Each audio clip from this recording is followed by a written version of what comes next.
get the questions should put them comments on the Facebook page. Great.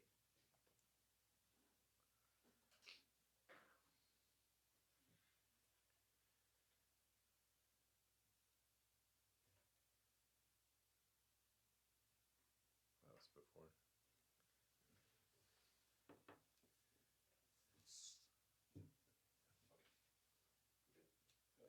Hi, this is Dr. Bob Dannenhofer. I'm the Public Health Officer for Douglas County, and thank you for joining us tonight for our Facebook Live event where we're going to talk about COVID. We have about an hour tonight, and so thank you for joining us. If you have a question, please submit it on the comments section on the Facebook Live part of the Douglas Public Health Network Facebook site, and we'll get to those.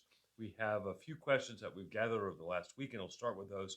So the first question, what in the world is this?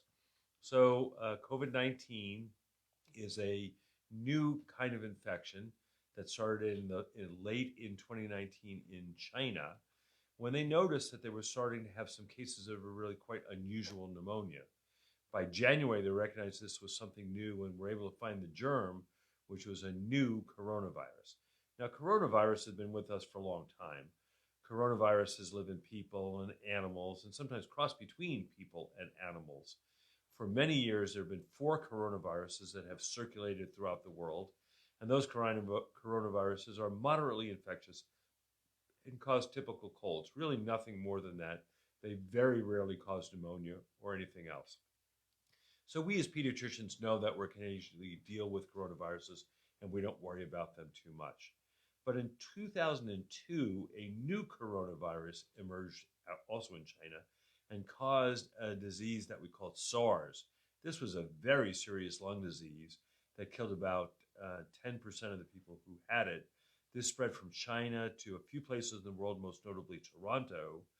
Because it was so serious, you could figure out who had it. We were able to contain it. And within a year, SARS was gone. There were about 8,000 cases, under 1,000 deaths, and SARS is gone and never seen it back.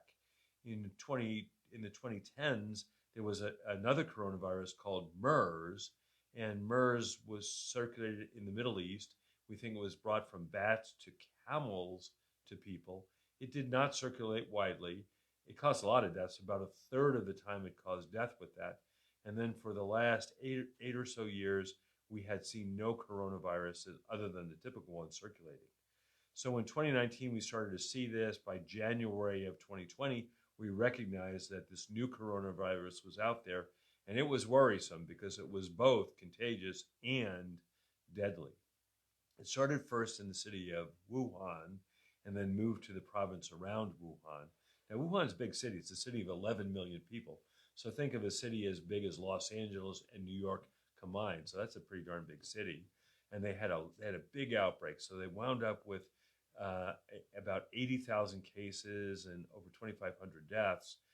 They instituted some really draconian measures to go ahead and treat it, including a long lockdown and lots of quarantine measures. They did a lot of testing, and they've been able to beat it back. So the good news is that if you do the right things, coronavirus is nothing more than a virus that we can treat.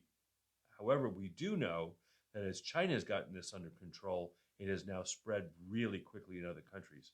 So Korea, Italy, Germany, Spain, Iran have all had really big outbreaks over the last few weeks. The U.S. started with a few cases for many months, but we're now seeing over the last week or so a really rapid increase in both in the number of cases and in the number of deaths. So really is important. Because this is a new virus, we have no vaccine. Because this is a new virus, we have no specific treatment. So one of the questions we get, well, how is this different from the flu? Well, influenza is the flu. It goes around every year. It changes a little bit year to year, but flu comes around every year in the fall, peaks in January, February, and then starts to get better in late February and March. And usually by April, May, it's gone, only to come back again in the fall. Now, flu is something we worry about because if you've ever had the flu, it's a pretty bad disease. And we know every year there are maybe 20, 30, 40,000, 50,000 deaths a year from flu. And so we really do care about flu. So that's why we have flu vaccines. But also for flu, flu doesn't seem to be nearly as contagious as this new germ, and flu has easily available test and easily available treatment and a vaccine which is reasonably effective. So with this one, with flu, we have a reasonably effective vaccine, a good test, and effective drug treatment. And even with that, we still worry about it because it can cause tens of thousands of deaths a year. So that's the intro here. Let me go to some questions. So the first question from Deanna is, do we have an estimate of how many possible COVID-19 cases we've had in Douglas County with only mild or moderate symptoms? And the answer to that is, I don't know.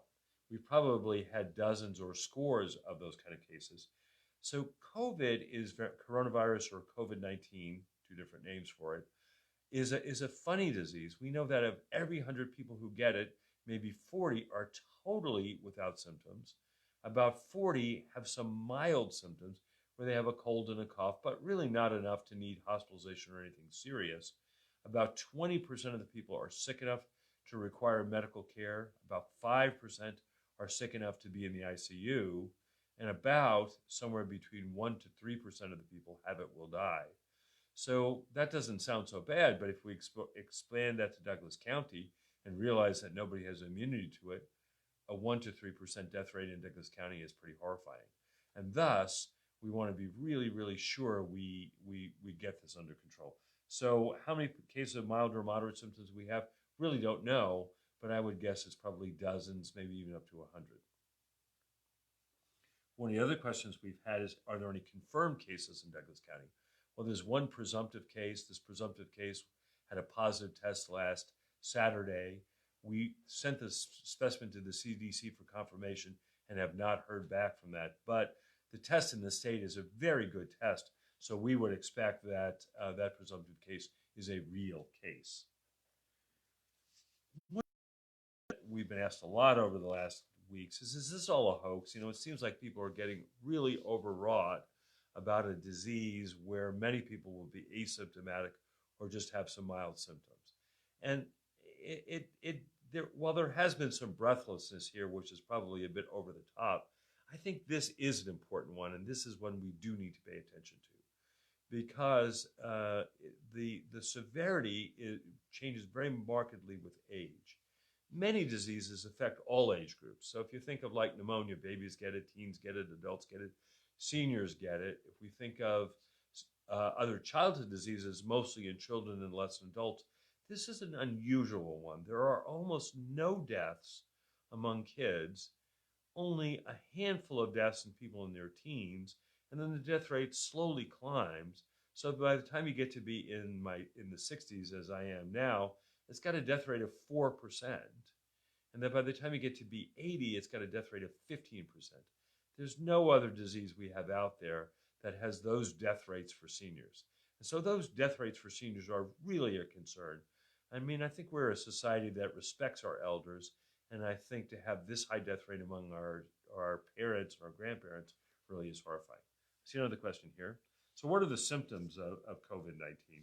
So as I said, about maybe 30 or 40% of the people get COVID will have no symptoms.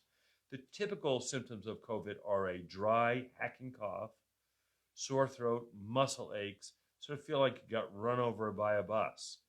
Fever is seen in almost every patient, although the fever is not super high or always that early. So sometimes in the first few days, people don't have that much fever, but certainly by the third or fourth day, fever, cough, and just this terrible achy feeling are common. It's interesting, runny nose is not common. Sore throat is occasional. Diarrhea is occasional. Abdominal pain is occasional.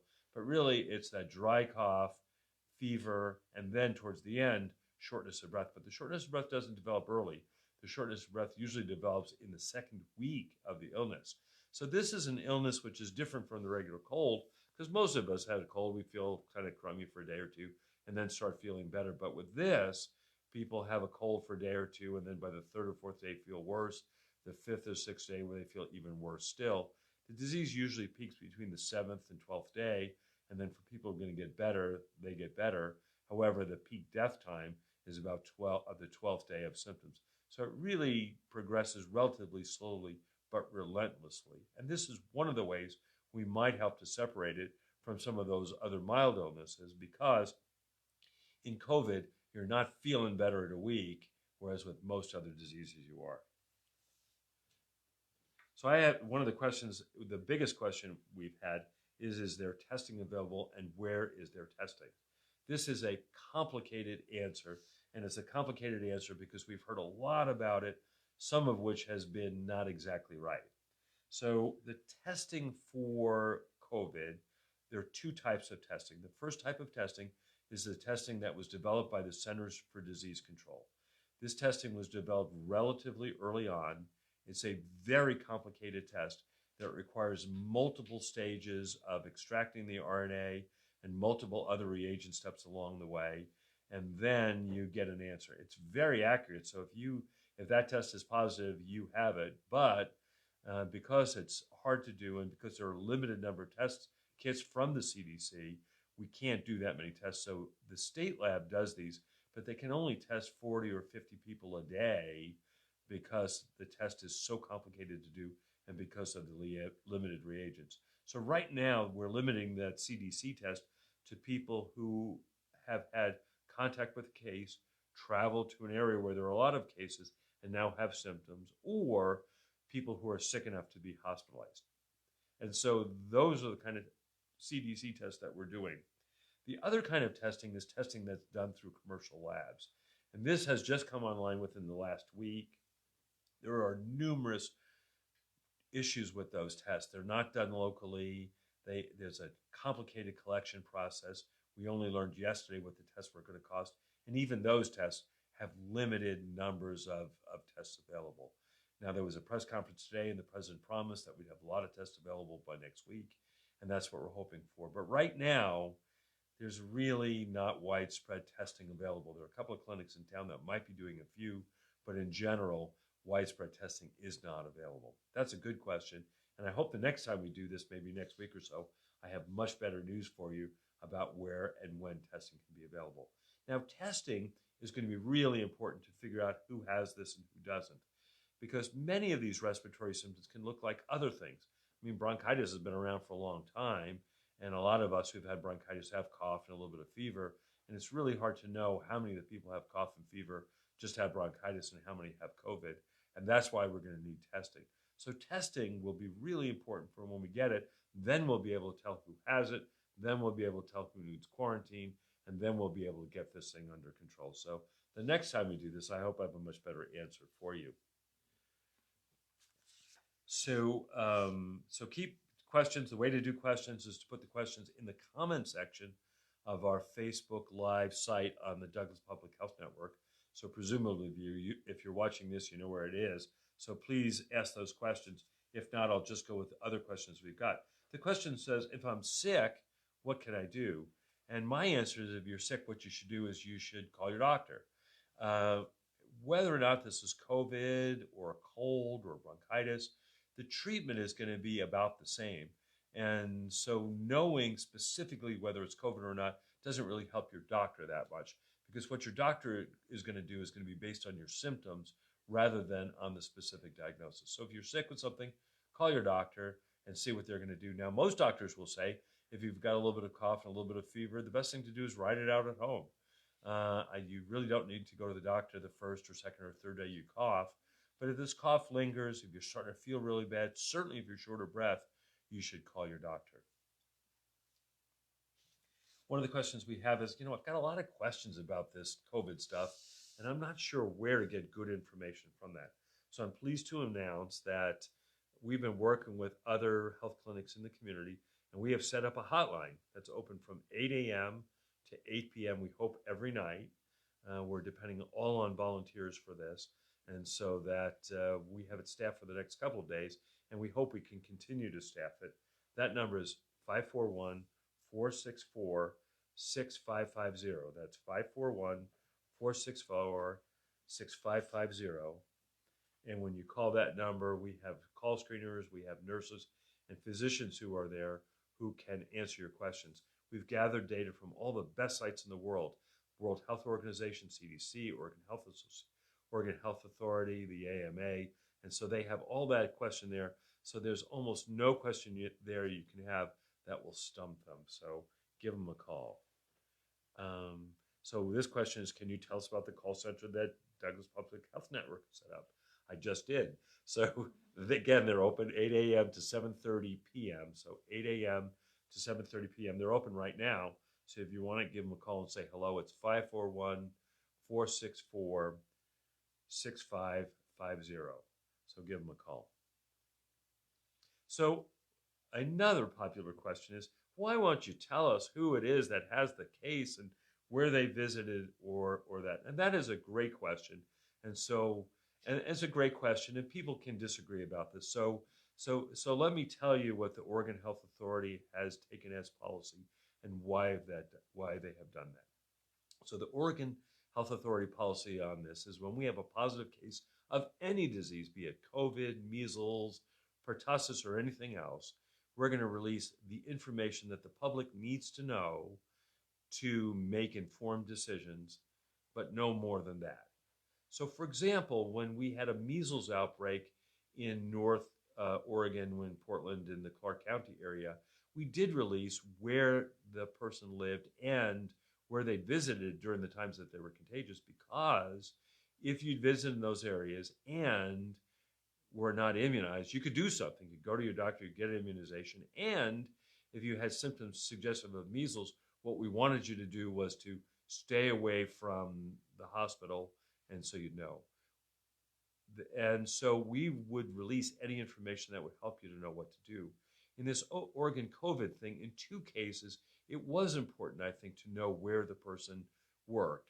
There was a case at a school, there was a case at a casino, at a place where there were lots of contacts, and thus we wanted people to know where that person was from and where they lived.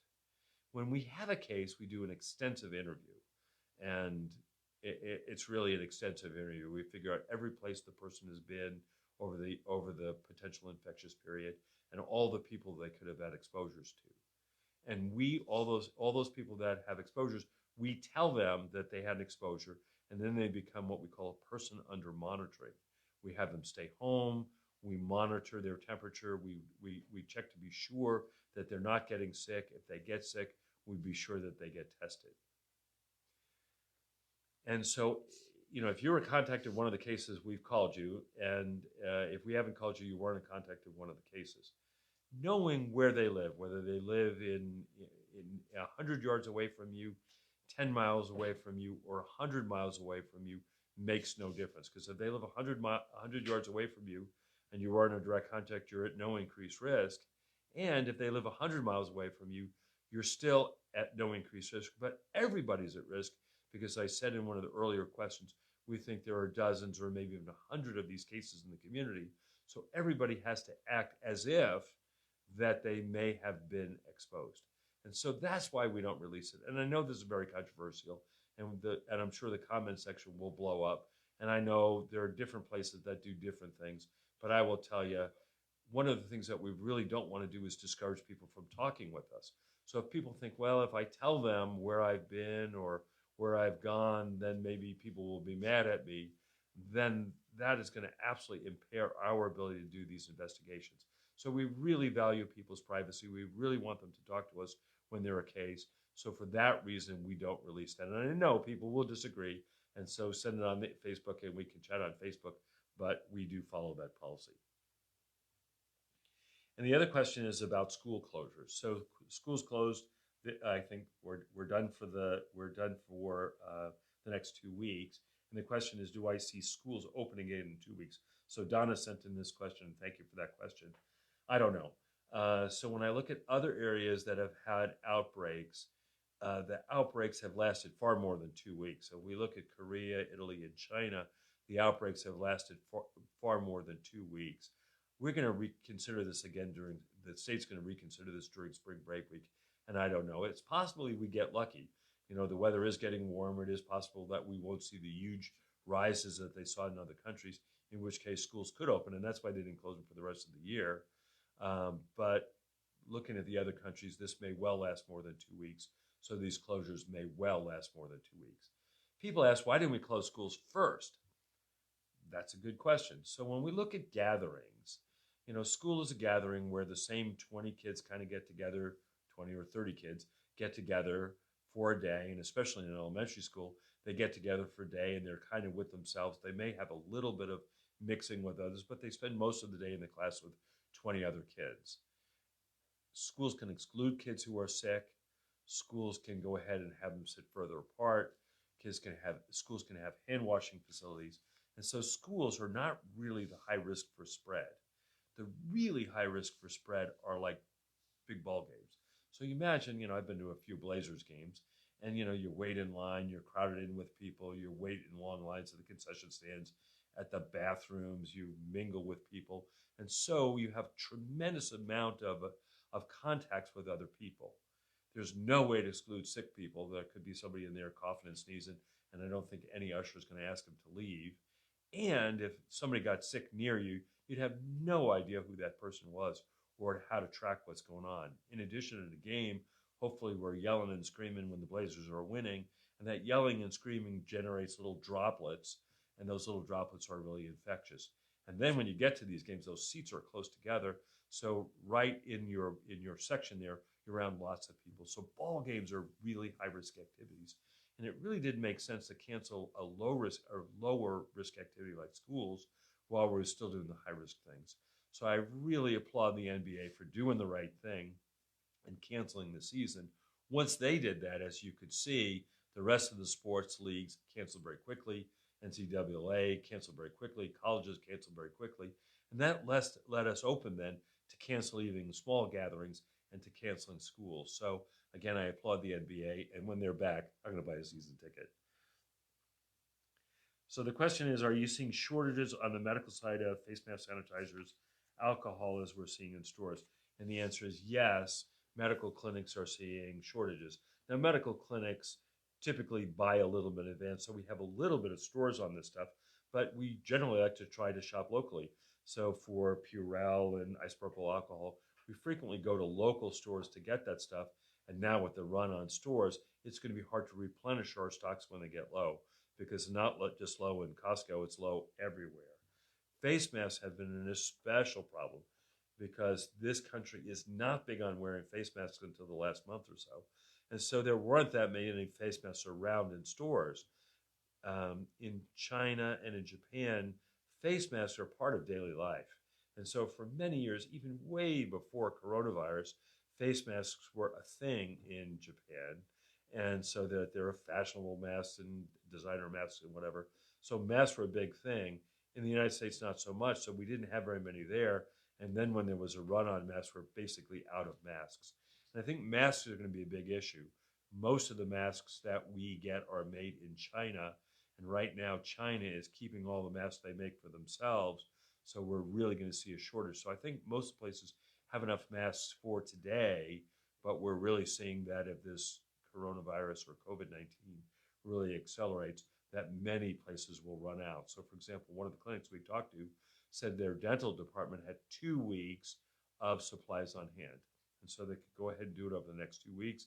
If they get resupplied, they can go ahead and do more. But if they can't get resupplied, the dental clinic will have to close down because they don't have face masks, which seems kind of unreasonable, but is really the way. And this is why we worry about having a huge surge in cases. Because if we have a huge surge in cases, we will run out of equipment, and then it will be quite dire. So that's a good question. So the thing is, if you don't need isopropyl alcohol and you don't need masks, I would heed the advice of our Surgeon General and don't buy them. So the question is, when are we expecting the peak? So I'll tell you a little story here. So I like both sports and epidemiology. So I sit around with friends who are sort of sports people, and they have this big, long discussion about who will Tom Brady play for, who's going to be the first pick in the NFL draft. Do you think the Titans need Mariota? And so you go through these things, and people who know a little bit about it will wax eloquently about what they know and make predictions on this. They rewatch games, they rewatch movies and whatever, because they're really into sports. Well, during this epidemiologic crisis of COVID, epidemiologists are just like the sports fans. They talk about the things. What do you think the R naught on this is? When do you think the peak is going to be? When do you think things are going to happen? and so they jaw around about this. And just like people can disagree about where Tom Brady is going to go, I think people are disagreeing about when this peak is going to occur and how high the peak is going to be. I think only a few countries have seen a time from 100 cases to their peak. So, the first 20 cases or 30 cases, a little hard to know what's going on. But by the time you have 100 cases in a country, it's a real thing. The only country that has 100 cases and has peaked is China, and it peaked about 40 days after they had 100 cases. And this was even doing all the stuff that they did. So they're the only one that's peaked so far. Korea has leveled off, and so Korea has leveled off at about 30 days, but Korea has done a lot of testing. Korea had disease which was really limited to one area, and Korea has done a lot of lockdown stuff that I'm not sure we can do here. So when are we expecting the peak to happen? It could happen as early as 2 or 3 weeks, but I think it's more likely to be in the experience of China to be a little bit longer than that. That's a good question. As we look at it a little bit longer, we'll have a little bit better prediction, but this is clearly not going to peak tomorrow.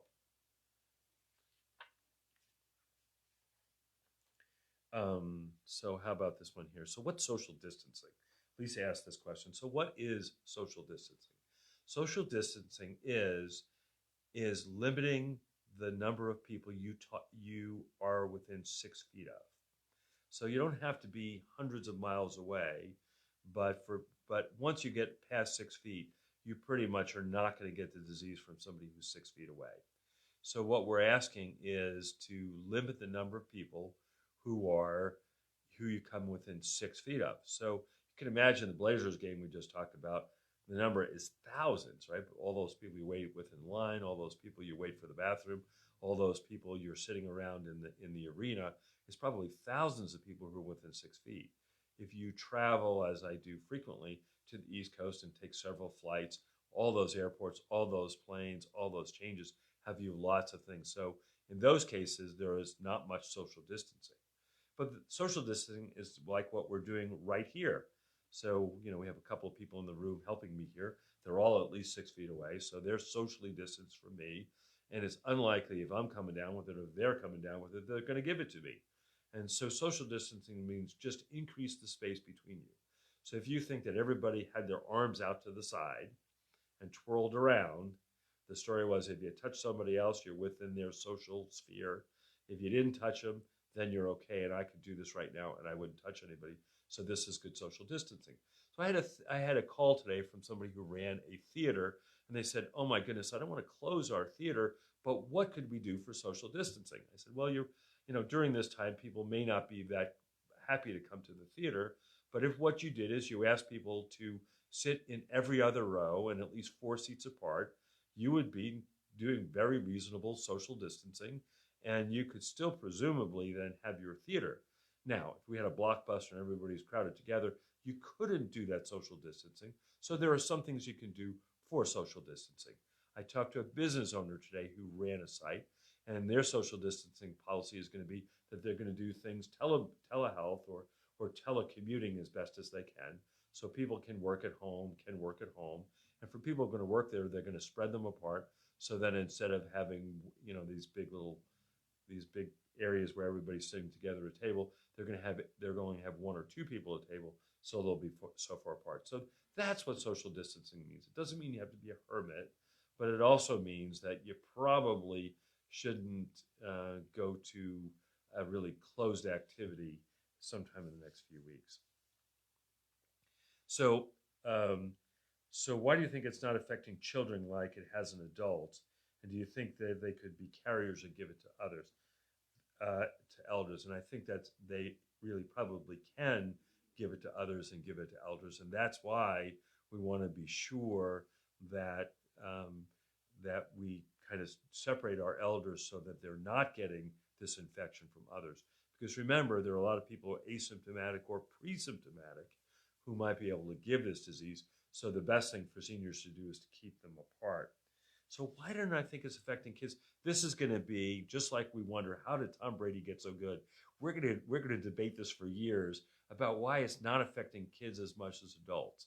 The theory that I have, and this is just the Bob Dannenhofer theory that doesn't affect anything, is that there are things in your body that you can make bigger and stronger.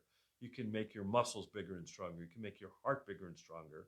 But basically, in your lungs, you're born with the lungs you have, and throughout your life, your lungs get a little weaker and a little weaker and a little weaker until they will last you 110 years, but not much longer than that. So that at 80, a person will always have less lung function than they had at 60 and 40 and 20. And you can do things to destroy your lung function sooner, like smoking. So this is why we discourage people from smoking, because you're born with the lungs you have, and people who smoke, their lungs deteriorate much quicker. So that now by the 60s and 70s, if you're a smoker, you start getting shorter breath. And it looks like in this outcome here that people who are smokers die much earlier than people who are not. People who have COPD die much earlier than people who don't. And people who are older who just have lower lung capacity die more. Now, kids in general have pretty good lung capacity, and that's my theory on why this is affected. Although, let me tell you, it could be almost anything out there. And if people ever figure out why Tom Brady is so good, let me know. So the question is, Mercy Medical Center ready for an outbreak? And I think the answer is we've been working with Mercy Medical Center for a very long time in this. They have an incredibly diligent team working on this. We've been meeting with us several times a week. On Sunday, almost the whole team was there to do it. The answer is I don't think anybody's ready for a big outbreak, but Mercy Medical Center is as well prepared as any place that I know of in the state. So I think they're doing a good job. They're going to make some restrictions on visiting over the weekend. I think that's a good idea. They're working carefully with their medical staff and with their nurses to get it done. So nobody's going to be 100% prepared for this, but I think they're doing a great job at it. So the question is, Josh asks, are pregnant women more susceptible to getting it? And this is another weird thing, because for many diseases, pregnant women really are at risk. So, for example, with flu, pregnant women really get sick with it. But in this case, this does not seem to be the case. So pregnant women and their newborn children who get this don't seem to be really badly affected by it. So it seems really to be a function of age and chronic medical conditions rather than pregnancy status, which is another weird thing. So the question is, will the hospital be canceling elective or non-emergent surgeries to leave room for COVID-19 patients? I think this is part of their contingency plan. I think right now they have no hospitalized patients with COVID, so I don't think they're doing it yet, but I know it's part of their contingency plans should the need for hospital services increase. Now, the stuff that hospitals do on elective surgery, whatever, is important. It's important that people have gallbladders, get them out. It's important that people who have brain tumors get their brain tumors out. So the stuff that the hospitals do for elective surgery is important. So I think them continuing that now before we have lots of hospitalized cases is probably reasonable, but I know that's in their contingency plans. So Jerry asks, is dentistry with all that drilling and spraying kind of risky? And the answer is, a lot of stuff we do in medicine is risky, although the dentists do an incredibly good job of protection. So early on in the HIV outbreak, dentists were the first ones to recognize that they needed to protect themselves. So most of the dentists in town use very high levels of protection: face shields, gowns, masks, and gloves. And so if you're using all of those things, the people in dental areas should be in good shape. We've worked carefully with our dentists. So, dentistry does a lot of stuff. There's a lot of very high-speed equipment, but I think dentistry is one of those areas which is relatively less risky. Now, we've asked the dentists that if they have somebody with a cough, let's delay that dental procedure or that cleaning. If they have somebody who's sick, let's delay that dental cleaning or that procedure. There'll be time to do it later. So the question is, how did that 2-week self-quarantine come about? What happens after 2 weeks? So Billy asked that question. And the story is, we think the incubation period of this is it peaks right around 5 to 6 days. And so there are some cases as low as 2 days, There have been a couple cases that might have been longer than 13 days, but we really think most of the cases are going to be about 5 to 7 days. So typically, when we do this, we want to get one incubation period and two typical incubation periods. So two typical incubation periods would be 11 days, and one full incubation period is 14 days, and that's how we came up with the 2 weeks. Is it a little arbitrary? Yeah, it's a little arbitrary, but you had to pick something. So is travel for spring break not recommended at this time, even by car? So let me tell you the two issues that I tell people about travel. One is social distancing. So if you're traveling in a crowded plane or train or something, that's probably discouraged because of social distancing. But if you travel by car, you can be pretty much isolated from other people. Although you do need to maybe stop to get gas or eat or those kind of things. And most of the places that people go are places that other people are going, like Disneyland or whatever. But if you're saying we're taking a trip to Zion, which I hear is beautiful this time of the year to hike around, that probably is okay. The other issue, unfortunately, though, is that if you go on a trip and you do get exposed, you may need to quarantine there, and that could be sometimes a problem. So that is one of the little things. But again, we're not asking people to totally disrupt their lives. So people say, oh my goodness, if we have to lock down, what should you do? And you should read books and play board games and catch up on your sleep and finish those projects in the garage, clean up the shop. Those kind of things would be the kind of stuff you should do. You don't need to just lay in your bed during a time if we have a time of decreased activity. So the question is there is COVID spread only by direct contact, or is there a concern that it could be transmitted through air as well? There's always a concern when a new bug comes out. As I said, this is a coronavirus, and we've seen other coronaviruses that are mostly spread by droplets. The Chinese, who have a lot of experience with this, think that this is spread mostly by droplets. You know, there's always in these diseases that come out some weird cases that sound like they're spread maybe some other way. But I think in general, we should assume that this is droplet. So somebody says, do we need to remove shoes or change clothes when we get home? How long can this thing live outside the body? So like most of these respiratory viruses, when the droplet dries, the bug dies. And while there is some report this morning that you can kind of find this around for a while, the thought is that you can never live in a fully germ-free atmosphere, so that you don't need to do it. Now, if I was working in a dentist's office and I had spritz and spray all over me, yeah, I'd change that. But if you don't have any visible spray, there's really tiny droplets that dry quickly, and I don't think you need to go ahead and change shoes or do anything else. So what are the best ways as communities that we can support each other? And this is Laurelyn that asked this question. And that's a good question, because one of the things that can happen during a tense time here is people turn on each other. And that's the last thing that we need. We really do need to support each other. And I have a couple of ideas. We're going to be in the next week rolling out a way that you can help people who need extra help. So one of the things we're really asking seniors to do is kind of stay home. And so seniors may need help with meals. They may need help with chores. They may need help with picking up medications. So we're going to be working on something in the next week where people can look on a website, find what people need, and then volunteer to do it. So that's what I would ask people to do. So the question is, food a concern? And Sydney asked this question. I don't think food is a big concern. There's no suggestion that this is carried in food. Now, there are a lot of germs that are carried in food, salmonella, that we deal with on a regular basis, but this one doesn't seem to be. And so is there a question about eating out? Well, eating out is okay. Again, you want to socially distance. I'm not sure I would eat out at a rave, but I think if you go to a restaurant where you're at a table separated from somebody else, I think that's perfectly fine. And about imported food, again, we don't think this germ would survive the trip across the ocean, so not too much worry there. All right, more questions. So are the closures really necessary? Well, yeah, big question. And again, the epidemiologists have debated this. I will tell you, we've spent hundreds of hours talking about closures. Yeah, I think they are at this point. The question is, when do you do the closures? You know, epidemiologists would suggest very early and very severe, but very early and very severe cause a lot of disruption.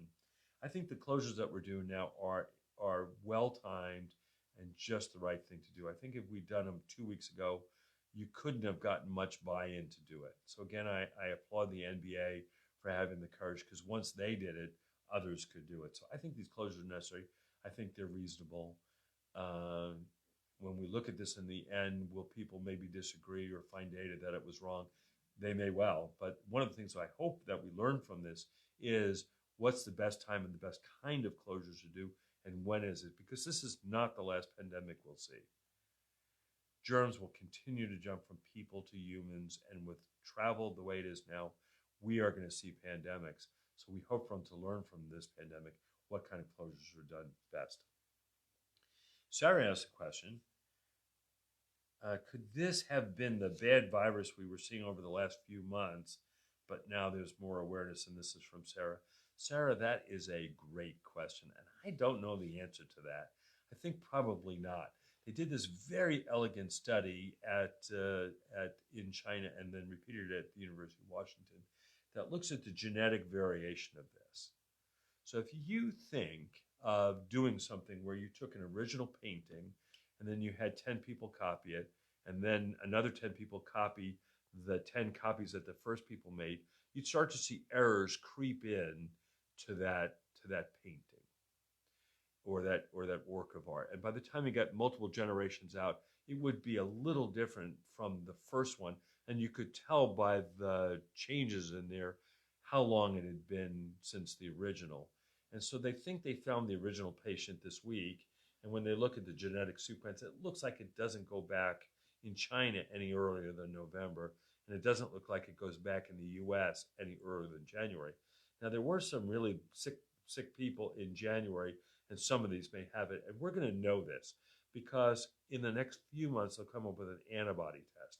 So when your body has never seen a virus, it doesn't have the antibodies, and that's why you get it. But once you've seen it, your body makes antibodies. And so now you can check the antibody levels. And so when these tests come out, we'll be checking the antibodies who have these funny illnesses to see if it was COVID. And we'll know then whether this was COVID or whether this was just one of those many other bugs. So the problem is there are about 200 different viruses that cause cough. And so picking out the individual one is really, really hard. So what precautions can I take now to help prevent me and my family from getting corona? So there are a couple things. So the first thing is we want people to increase their social distancing. If you're planning on big trips or things with a lot of people close together, probably reconsider those. And then I had a business person ask me the other day, what can we do as a business? And I say, well, let me suggest you should do all of the things that we've been telling you all these years, but just do them a little bit better. So, I know that people, when they wash their hands, you've been in the washing, and people do the 3-second spritz and they're done. This is really the time to do the 20-second hand washing. I know people go to work sick. This is a time if you're sick, really stay home. I know bosses sometimes say, hey, you've been out a week with that cold. Do you really need to still be out? As bosses, we should say, look, if you're still sick, you should stay home. If you're going to cough or sneeze, first of all, you shouldn't be at work, but then you should wash your hands after you do that. You shouldn't be touching your face and your eyes as much, but people, I'm sure, will comment on here that I touched the side of my face once, hopefully not my eyes or my nose. But it's just one of those things that we do. And then if you get sick, talk to your doctor. And so those are the best things that you can do. Again, we don't think there's any antibiotics or other herbal things that really work. The Chinese are actually interested in that, but we don't think there are any of the herbals that have shown great efficacy. So that's another good question. So the question is, if a child gets a fever with no other symptoms, should we worry? Ashley asked this question. So the answer is, again, since kids don't seem to get very sick with this, we should treat this as if this were the time before corona. And the answer on that is fever is the body's natural response to fighting an infection. So fever in itself isn't worrisome. We only worry about fever when fever is really high, over 104 degrees.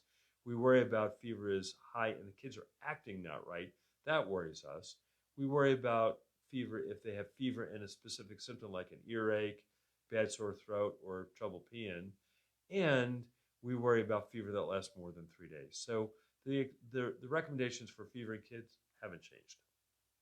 Okay, we'll take a few more questions. We've got about 10 minutes here. This is a good number of questions.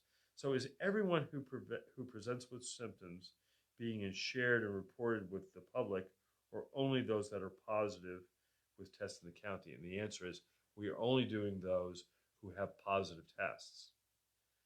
If we did everybody who has symptoms who hasn't been tested yet, that would be like everybody. So we looked at our clinic last week when we did well babies. So these were people who came in, they knew they were coming in, and they made an appointment weeks before, and then they came in. Half of them had symptoms that could have been COVID.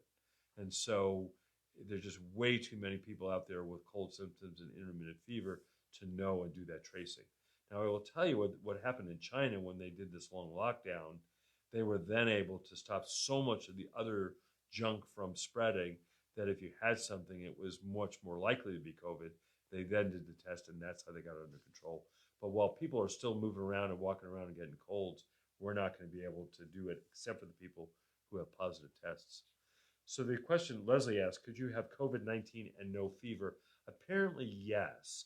So there are some people, about 90, so I have to check the numbers, 90 some odd percent of the people who had COVID in China had fever. And when we looked at the cases in the United States, almost all those people had fever.